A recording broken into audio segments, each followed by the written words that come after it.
Bonjour tout le monde. Donc ça y est, le modèle Y est vendu. Donc je voulais vous faire une petite, un petit débrief de tout ça, de comment j'ai apprécié ce véhicule, s'il était bien ou pas. Et donc on va regarder aussi l'état de santé de la batterie avec un logiciel exprès qui est installé sur mon téléphone et un module dans la voiture. Et donc voilà. Donc qu'est-ce que j'ai pensé de ce véhicule? Franchement super. Hein. Le modèle Y, franchement, c'est pas le véhicule le plus vendu au monde, enfin d'Europe, voire peut-être même au monde, je crois. Toute énergie confondue. C'est pas pour rien que c'est le véhicule le plus vendu. Franchement, il est quand même assez efficient par rapport au gabarit du véhicule. Bon, même si on est sur autoroute et qu'on est en plein hiver, il a tendance à consommer un petit peu. On tourne autour de 200 Wh, hein, je crois, sur autoroute. Entre 200 et 230, je crois. Après, ça dépend comment on met le chauffage et tout. Hein. Mais vous voyez, moi, ma consommation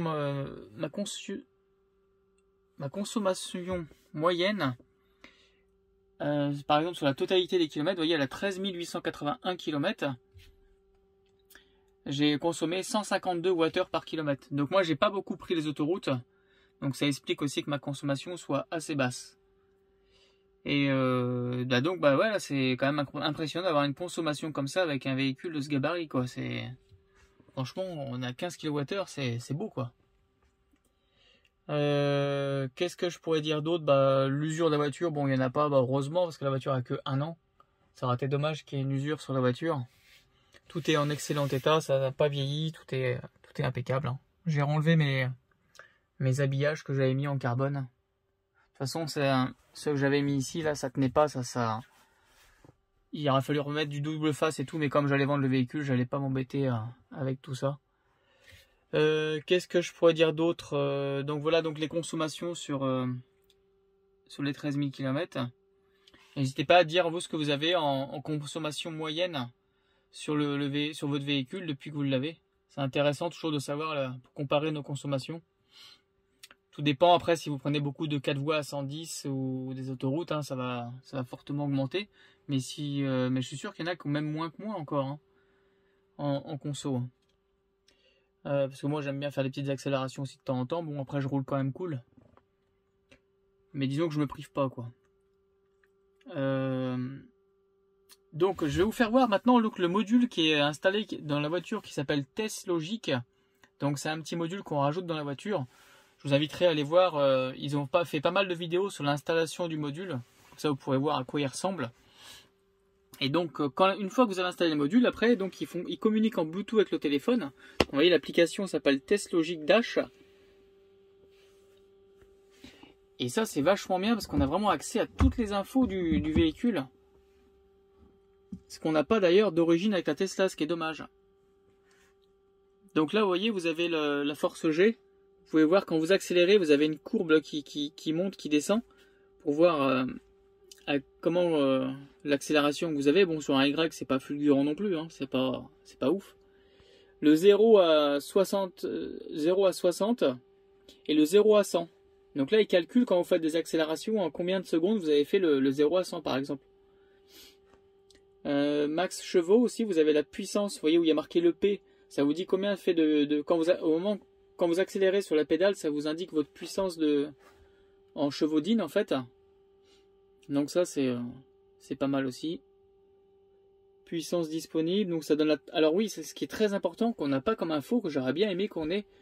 Et pourtant c'est ridicule parce que on pourrait l'avoir, c'est la température de la batterie. Alors je sais qu'on peut aller dans le menu service de Tesla, mais bon c'est pas un menu qu'on doit pas aller normalement dans ce menu là. C'est fait pour les techniciens. Mais si on pouvait l'avoir d'origine comme ça sans installer un module, ça serait vraiment bien. Et donc ce qui est bien aussi, vous voyez, c'est ici là on voit donc l'autonomie restante. Si vous appuyez dessus, vous avez donc le pourcentage. Ça c'est ce qu'on peut faire déjà sur l'écran Tesla. Hein. Si vous appuyez là, vous retrouvez aussi vos pourcentages. Mais il y a aussi une autre info supplémentaire qu'on pourrait avoir aussi. Là, on a les kilowattheures restants dans la batterie. Donc là, sur une batterie de 60, en utile, je dois avoir 57 réels ou 58. Là, vous voyez, j'ai 46 kWh restants utiles. Donc ça, c'est quand même pas mal de savoir. Vous voyez, quand on est un peu limite, on sait ce qui reste vraiment en batterie. Et là, on revient sur les kilowattheures, les kilomètres. Donc là, ça c'est toute la partie qui est là. Si on switch vers la gauche, là vous allez avoir d'autres informations. Vous aurez donc arrière moteur. Donc si vous avez, donc là on est sur un modèle propulsion. Si vous avez un 4 roues motrices, vous aurez donc arrière moteur et ici vous aurez avant moteur.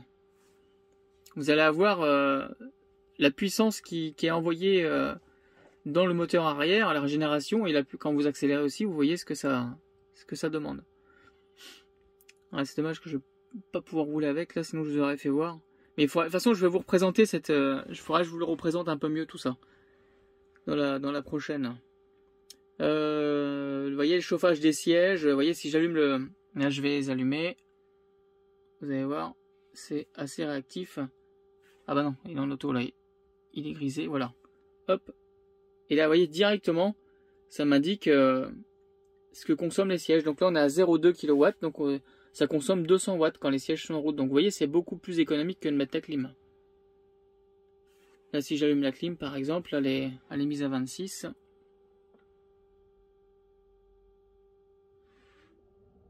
Il faut le temps qu'elle se mette en route. 0,2.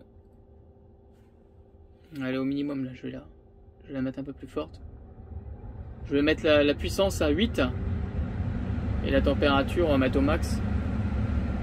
Donc vous allez voir que ça consomme quand même pas mal, la clim. Chauffage de la batterie. Donc ça, quand vous avez activé le préconditionnement de batterie, vous voyez ce que ça consomme aussi. Donc c'est intéressant de savoir. Et à côté, bah, c'est tout ce qui est toute électronique de la voiture, les phares, tout ça. On voit ce qu'on consomme à bord. Là, on est à 0,4, 0,5. Vous voyez là on est à 3,3 et vous voyez donc tout ça réuni 0,2, 3,3 et 0,5, donc ce qui fait un cumul de 4 kW là que je consomme actuellement. Donc c'est vraiment pas mal ce truc hein. Vous voyez la clim ça consomme pas mal à côté du siège. Donc là je vais l'éteindre. Je pense que vous allez mieux m'entendre aussi, vous voyez c'est instantané, on voit que ça réduit. Je vais éteindre le siège parce que ça commence à me chauffer le derrière. Voilà.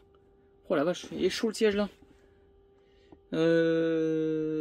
Donc ça c'est la partie voilà qui est consommation aussi.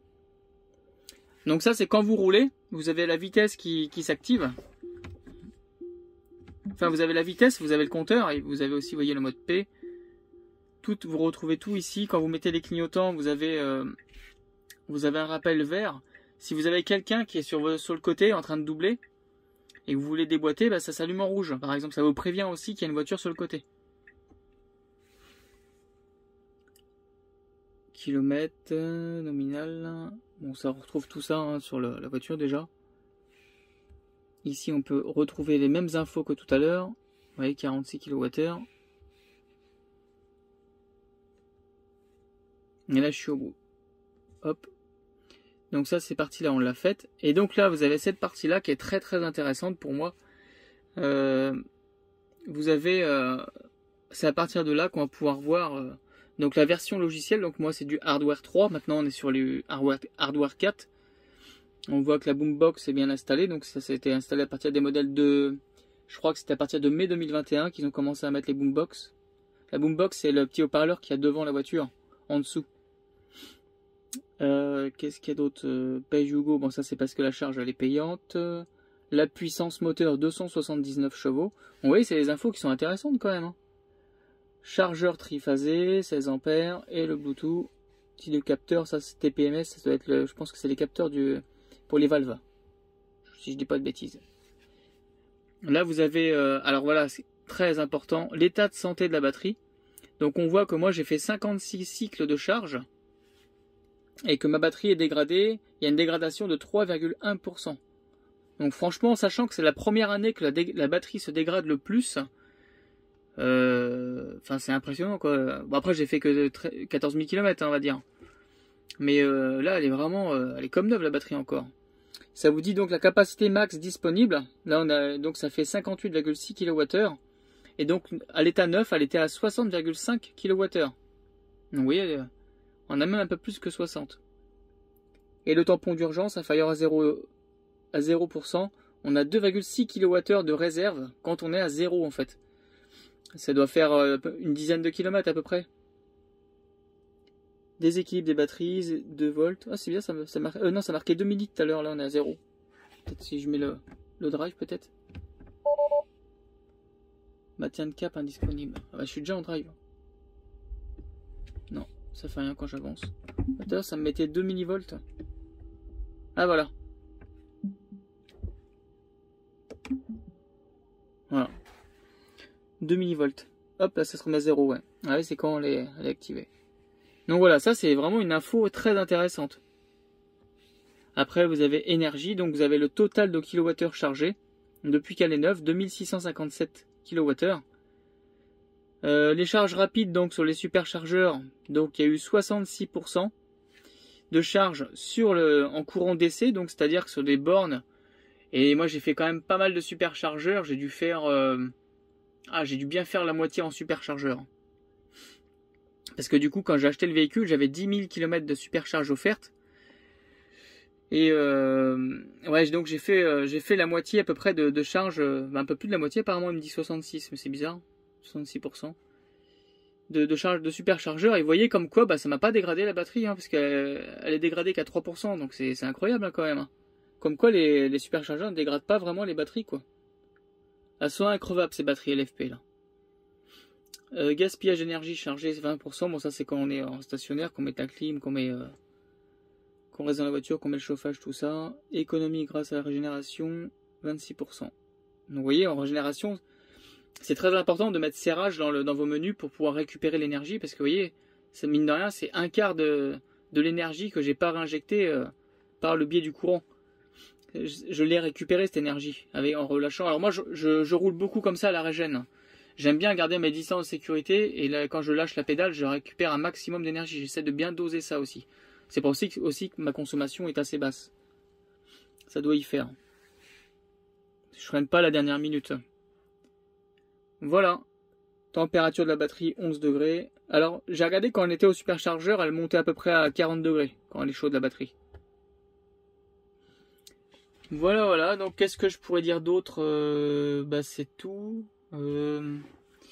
Si on va regarder, tiens, sur le compteur. Voir s'il dit la même chose. Ah oui, puis là, quand vous allez plus à gauche, vous avez des menus supplémentaires pour faire les réglages. Écran, navigation, interface. Vous avez un petit peu plus de réglages supplémentaires. Donc sur énergie, ça me disait, donc on va voir s'ils disent pareil. Donc j'ai total chargé 2657. Et là j'ai 2104. Vous voyez, ils sont pas tout à fait d'accord. Donc on consomme un peu plus que 152. D'ailleurs, là c'est vrai qu'il dit 152 Wh par kilomètre. Et là il m'annonce 153 Wh par kilomètre. Donc ils sont assez précis quand même l'un de l'autre. Mais énergie chargée... Alors oui, c'est que la voiture, elle doit prendre en compte... Bah non, pourtant, chargée, ouais. Elle doit prendre en compte que ce que je roule. Je sais pas, c'est bizarre. Parce qu'il y a quand même 500 kWh d'écart, quoi. C'est énorme. Ouais, c'est quand même énorme. Voilà.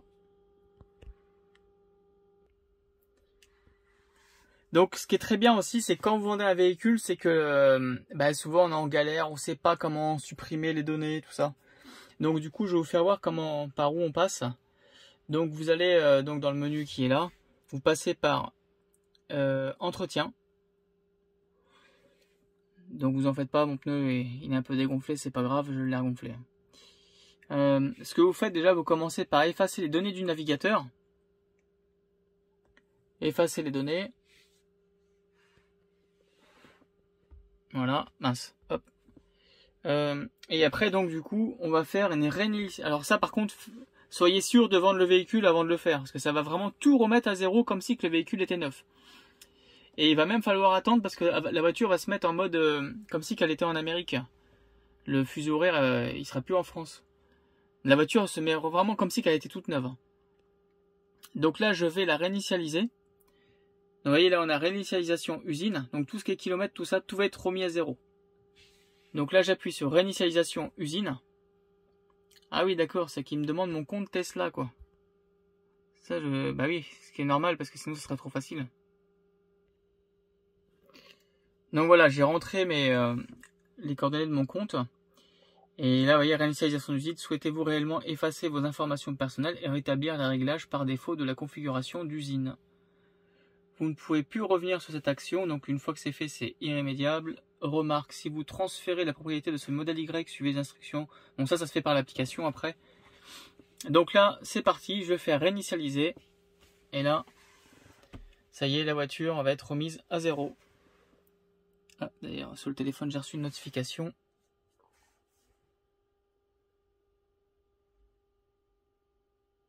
Voilà, donc là, l'ordinateur va rebooter.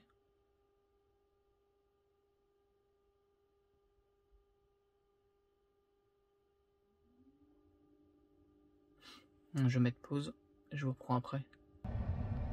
Voilà, donc ça y est, ça a rebooté, donc ça vous refait voir un peu les fonctions de la V11 du logiciel de TG Tesla. Réinitialisation d'usine terminée. Si vous avez récemment acheté ce véhicule, veuillez vous connecter à votre compte Tesla pour commencer le transfert de propriété en accédant à votre compte. Ok. Donc là, du coup, je crois que mon appli ne fonctionne plus. Ouais, par contre ça, j'avais pas pensé à ça. Ah bah si, oh là ouais, vite, je vais te faire une infusion, ça va te faire du bien. T'as aussi pris la bouilloire? Bah à 6,50 €, évidemment. 6 €. Voilà, donc c'est bon, l'application a l'air de fonctionner encore, donc ça va. Donc par contre, bah là du coup je me retrouve en Amérique. À chaque fois qu'on initialise comme ça fait ça. Bon là ça marche même pas du tout. Ouais. Bah là ça y est, je pense que tout est réinitialisé. Ouais, voilà, on voit là où on est. Déjà là il s'est mis en mode nuit.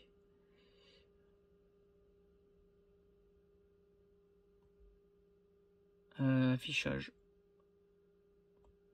Pour tourner sur auto, bizarre. Si je le remets sur auto, bah non il se met en mode nuit automatiquement. Donc là maintenant si on va voir son compteur de kilomètres, à mon avis,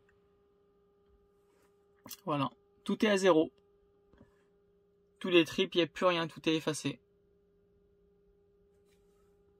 On a juste ce qui est dommage, voilà, c'est qu'on a sur celui-ci, on n'a pas le compteur avec les kilowatts restants, enfin qu'on a consommé sur la moyenne des 13 000 km. À chaque fois, ça se remet à 0 quand on initialise une voiture. Et ça, je trouve ça dommage. Donc du coup, ça y est, la voiture, elle est complètement mise à 0 là. Là, il n'y a plus rien. Ouais, même mon téléphone a dû se désinstaller. Bah ouais, le Bluetooth et tout, bah ouais. Ça y est, elle est remise à 0. Voilà. Donc voilà comment faire pour remettre un véhicule Tesla à 0. C'est très simple. Hein. Vous allez sur Entretien. Et en dessous, vous avez donc effacer les données du navigateur. Parce que je ne sais pas si ça le fait, mais je pense que si. Hein. Et réinitialisation d'usine. Voilà, comme ça vous savez comment on fait. Donc là c'est pareil, vous fait voir toutes les nouveautés avec les petits points bleus. Donc voilà, donc après il faudra effacer aussi tout ce qui est dashcam, tout ce qui est mode sentinelle, parce que ça là c'est sur la clé USB. Et ces infos là elles sont encore dedans. Hein. Alors attendez, je me mets comme ça, je vous dis, normalement ça ouais, j'ai encore toutes les vidéos ouais, de ce que j'ai fait avant. Donc ça il faudra bien aussi supprimer tout ce qui est sur la clé USB de tous vos parcours que vous avez fait. C'est quand même mieux. Mais oui, de toute façon, normalement, on peut faire comme ça sur ça.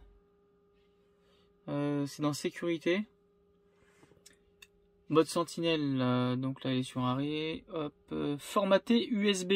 Ouais, c'est tellement simple en fait. Effacer clip dashcam. Mais bon, de toute façon, si vous formatez formater USB.